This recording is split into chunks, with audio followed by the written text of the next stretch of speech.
they were talking later and he's like, you know, actually, your word is going to get put in the dictionary. And she's like, what? He's like, not the word you're thinking.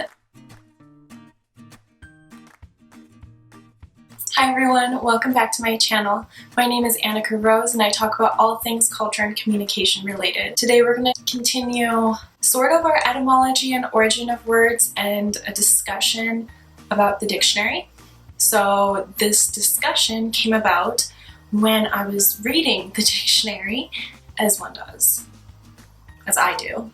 And I happened upon an article on the Merriam Webster website that was talking about the longest word in the English language. I had been told before that the longest word was Antidisestablishmentarianism.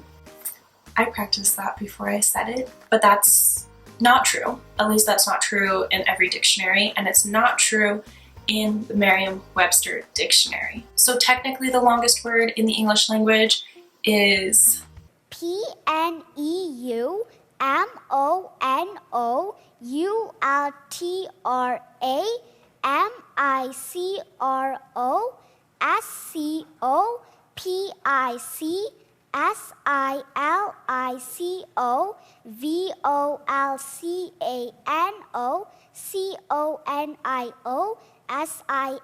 pneumonotra microscopic silico volcanoconiososis. Yes, but that's a technical word. It was coined to be the longest word in the English language, so that's kind of fake.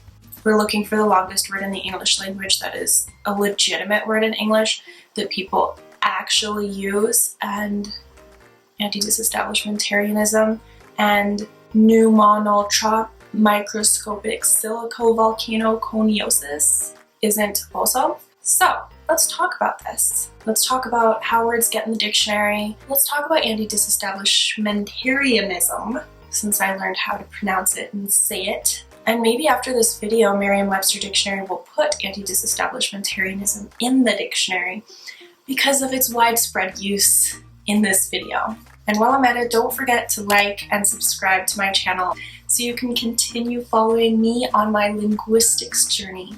Thanks, loves. Okay, but first, before we get into why anti-disestablishmentarianism is not a word in the Merriam Webster Dictionary, let's talk about its etymology and break it down, and then talk about when it has been used in certain cases. Let's do it. Okay, so broken down, we have establish, which is to set up, to put in place or institute, which is originally from the Latin stare. Then we have disestablish, to end the established stati of a body. So disestablishment is the separation of church and state, which specifically is talking about a movement in the 1860s in Britain. Anti-disestablishment is the opposition to this separation of church and state. Anti-disestablishmentary, so the "ary" is of or pertaining to opposition to disestablishment. The "ian" is a person who is an opponent of disestablishment. Ism is the movement or ideology that opposes disestablishment. The word can be lengthened, anti-disestablishmentistically. Anti is from the Latin against. Dis means apart or away. And the English word establish comes from the Latin stabilere, which is a combination of to stand, stare, and Arian, which is one who supports. Its definition is opposition to the disestablishment of the Church of England. So that's really confusing. So basically is the belief that the Church of England and England should be one and not separated. So this word has been used in English. They were all British. It was used in 2005 by The Guardian. As we said yesterday, the case for anti-disestablishmentarianism has never been more threadbare. And if the case for the sovereign as head of a meaningful faith has gone, then the case for the sovereign has changed too. It's rarely used in English at all, and I looked it up in my Oxford Dictionary, and this is not the comprehensive Oxford Dictionary. This comprehensive Oxford Dictionary is like 5 billion volumes long. But anti-disestablishmentarianism was not in this dictionary, although I do believe it is in the big Oxford Dictionary. So it's not in Merriam Webster Dictionary, and what we have to remember about Merriam Webster, it's an American dictionary.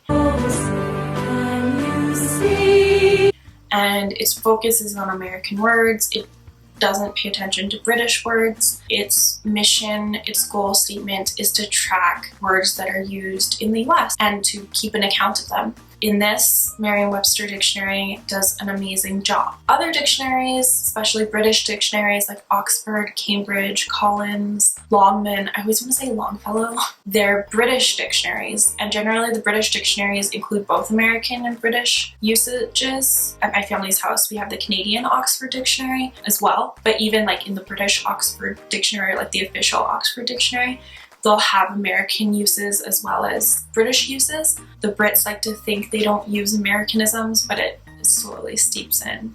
Don't lie to me. But yeah, so they are much better at tracking other forms of English, not just American English, not just British English. The British generally resist language change, so I think that Merriam-Webster would give up words faster in English than a British dictionary.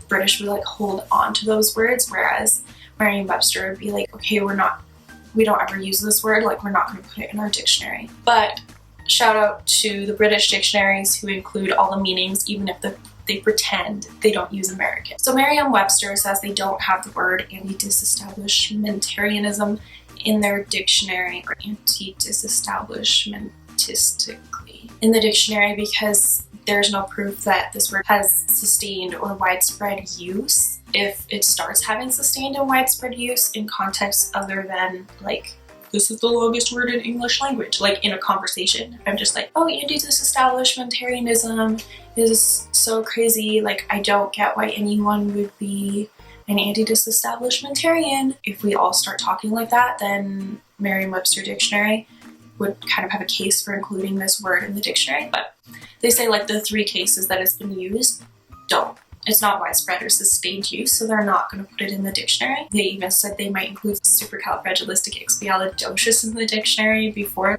It's supercalifragilisticexpialidocious. If they saw widespread use of it that was sustained and not just like in a specific talking about Mary Poppins, if you're using it in different contexts, in different conversations, then those words could be put in the dictionary. So basically what the lexicographers and editors, they do is they have a watch list of words. They try to find citations and uses, people using them. It could be any sort of platform in any sort of context, and they just have a file for these words. And if they see that it seems like a lot of people are using them in a lot of different contexts and ways, then they will start researching it to form a new entry in the dictionary for this word, and they'll be looking at whatever they need to see this word and to get a sense of how it's used and a sense of its meaning, and then come up with a definition for it, as well as like pronunciation and etymology, all the things. It's a big research process to figure out which words get in, which words don't. And I found this article when researching this video about a girl who did get a word in the Oxford Dictionary. So my friends, my bucket list, our bucket list, I think just got larger because I want my word. I don't know what word, I want some of my words to get put in the dictionary. Yeah, so she met this Oxford editor and she took him out for drinks and asked him if he could add this random word to the dictionary. I'm pretty sure it was like nugri, I don't know. It was a weird word. He basically was like, no. But then she followed up with him later. Like, they were talking about other things too, I assume. They were talking later and he's like, you know, actually, your word is going to get put in the dictionary. And she's like, what? He's like, not the word you're thinking, but I did some research and you kept on saying food coma. Turns out a lot of people say food coma. So it's going to be put in our next edition of the Oxford Dictionary. She got her word in the dictionary, and that is so, so, so cool. The longest word in the Merriam Webster Dictionary is acrylonitrile butadiene styrene. So that's your new fact. I want to know what word would be your word that you want to add to any dictionary. What is this word that you think the English language needs? And let's all get together and agree on one word, and then we'll just make it widespread, sustained usage, and then the dictionary will have to add it. So comment your word down below and maybe I'll start using it in my daily speech, in my videos. We've got this, guys. Let's get this word out here. Tell me what word you want, and I will see you next week. Bye!